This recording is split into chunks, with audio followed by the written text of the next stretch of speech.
Hey, 7th graders, Mr. Riley again with another one of our video lessons. Today we're going to be talking about some causes of the Civil War, and we're going to talk about some reasons why we're talking about these causes first, and then we'll be talking about some more causes tomorrow.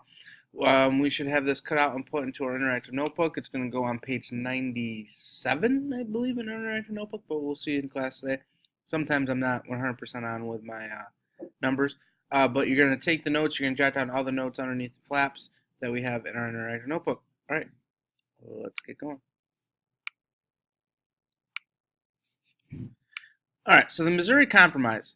We've talked about this vocabulary term before. Compromise is where one side gives up something and another side gives up something, and at the end of the day, they get something, but it might not be the something that they truly wanted. That's a lot of somethings, but we've talked about this with the Constitution, things like that. All right, so in 1820, there's a problem.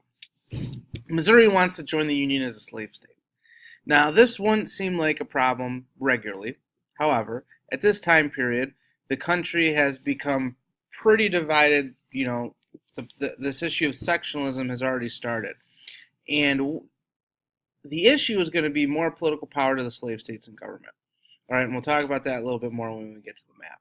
But basically, any addition of a state is going to cause an issue from here on out with how we're going to balance that power between slave states and free states.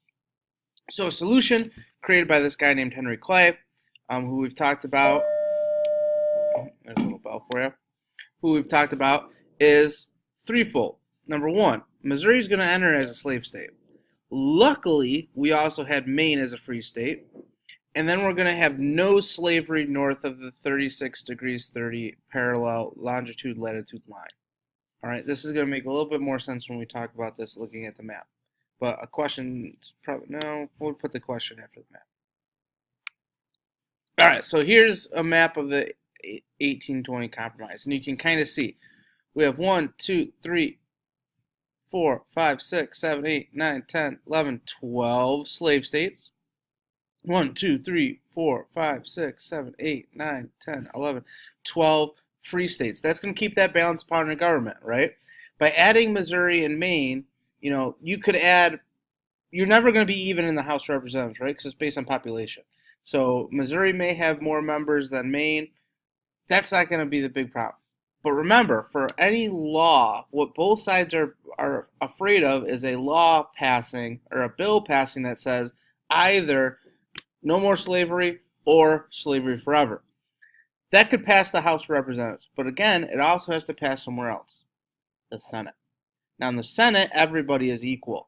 So really what they're focused on is they want to make sure if you get 2 pro-slavery votes, which obviously a slave state is going to support slavery, you want to have 2 free or anti-slavery abolitionist vote, which is probably Maine, which doesn't have slavery, is going to be that way.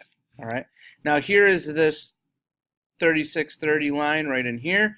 You can see Arkansas Territory will be a slave territory here. Michigan Territory is free. Unorganized territory, we don't have all of this land yet.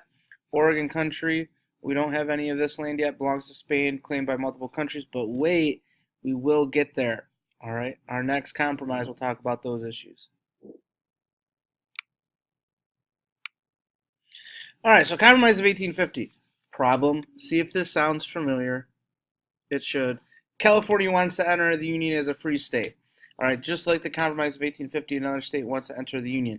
However, this time, we do not have a nice new other state that is ready to join the Union. This is a problem.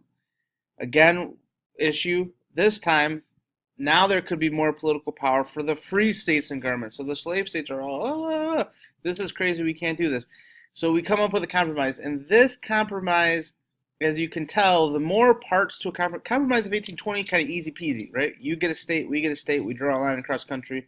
No slavery no slavery above, slavery below. That's pretty easy. This compromise gets a lot of moving parts. Okay, so first, California enters the Union as a free state. So California enters the Union as a free state. They're going to outlaw, so California free state. Yay, free states. We're getting ballots and stuff all over the place. No slave trade in Washington, D.C. Yay. Free states. Stronger fugitive slave law. Talk a little bit more about that here in a second. That's going to be for the yay anti-slavery or yay pro-slavery states. And then the territories are going to decide on slavery based on this concept of popular sovereignty, which basically means the people can decide. The people can vote and they can say whether or not they're slave or not. All right. As you can see, lots and lots of moving parts here. All right. So let's take a look at what happens with the Compromise of 1850 on our map. Went too far. Here we go. So as you can see, we've added a whole bunch of states between 1820 and 1850, and we kept it relatively even. Now California is going to mess up. We've also gained pretty much all the territory that we now own in the continental United States. So that's going to offer some problems, right? We still have that line that's kind of going across right here, right? That is keeping everything above no slavery, everything below slavery. We had California as a free state. We come to Washington, D.C., which, here's a problem. Washington, D.C. is in a slave state. All right, so that's going to be a problem. No slave trade in the national capital. That's actually going to really worry some southern states because they're saying if they can ban it here, what's going to stop them from banning it all the way here? Okay, Utah and New Mexico territory, the two territories that we were talking about, they can decide on whether or not they're slave or not. And then fugitive slave law. Fugitive slave law says any slave who's down here who runs along the Underground Railroad or is a runaway slave, okay, we're not calling them that anymore. We're calling them fugitives. They're criminals. If they are caught in Pennsylvania, it is the job of the citizens of Pennsylvania to get them back to wherever they belong. If they don't, they can be jailed, they can be fined, and they can have some means, they can have property seized or taken away from them. People in the North hated the fugitive slave law. People in the South loved the fugitive slave law. Going to have some issues that we're going to talk about later in our next Causes of the Civil War. All right, so Kansas-Nebraska Act. Here comes another issue with land. Okay, Kansas and Nebraska territories are going to get formed and part of the Union. Big issue. How are we going to decide if territories are free or slave? Solution: this guy named Stephen Douglas, who's going to come up a couple times in our next causes of slavery. People of the territories will decide this by popular sovereignty. We did it with some of the other territories. Okay. But this time we've got a big problem. It's 1854. We've gotten really, really sectionalized, if that's really a word. The North thinks the North is the right way. The South thinks the South is the right way. So basically what's going to happen is Kansas and Nebraska are going to become two of the battleground of the Civil War in 1850 war, 6 years before any actual battles are being fought. So here's the problem with the Kansas-Nebraska Act. As you can see, we draw that Missouri Compromise line above, right? We already have some states, 1, 2, 3, 4. We already have some states that are above that line that have slavery. That's all right. But look at this.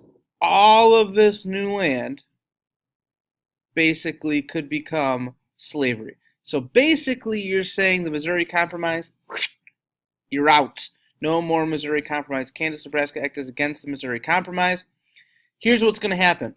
People from Missouri, people from Arkansas, people from Louisiana, people from Texas are going to try to flood into this territory to vote to make this slavery. People from all over the North are going to flood to this way to try to make sure these territories are pro-slavery. We got pro-slavery people. We got anti-slavery people. What's probably going to happen? Spoiler alert. Kansas-Nebraska Act is going to lead to actual battles between the pro-slavery forces and the anti-slavery forces over decisions of what the Kansas-Nebraska territory will be, free or pro-slavery. All right, that's our flip lesson or video lesson for today. Any questions, shoot me a message on Schoology. Let me know if you're watching this during class. Post a message onto the update page. See if any of your students can help you out. All right, till then. Ellered out.